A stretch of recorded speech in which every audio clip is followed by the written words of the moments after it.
இந்த வீடியோ பார்த்துக்கிட்டு இருக்கிற அனைத்து மக்களுக்கும் வணக்கம். நான் புதுக்கோட்டை மாவட்டம் கரம்பூடியிலேருந்து பேசுகிறேன். இங்கே பார்த்தீங்கன்னா நான் உங்களுக்கு ஒரு வீடியோ போட்டிருப்பேன் பாருங்கள்.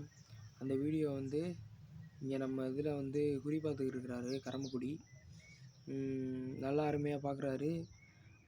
நீங்கள் வந்து தட்சணை வச்சு நீங்கள் என்ன வேண்டுறீங்களோ அதை வந்து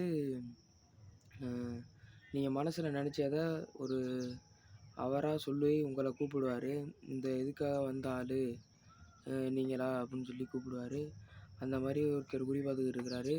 கீழே அவர் கான்டாக்ட் நம்பர் கொடுக்குறேன். அவர்கிட்ட கான்டாக்ட் பண்ணிக்கிட்டு எந்த ஊராக இருந்தாலும் பரவாயில்ல, அவர் கால் பண்ணி கேளுங்க. உங்களுக்கு என்ன பிரச்சனைகளோ அனைத்து பிரச்சனைகளையும் தீர்க்கக்கூடிய வல்லமை பெற்றவர் அவர். என்ன பிரச்சனையாக இருந்தாலும் அவர்கிட்ட கால் பண்ணி கேட்டுக்கலாம். நீங்கள் அவர்கிட்ட கால் பண்ணி கேட்டுக்கங்க. கீழே கான்டாக்ட் நம்பர் கொடுக்குறேன். நன்றி, வணக்கம்.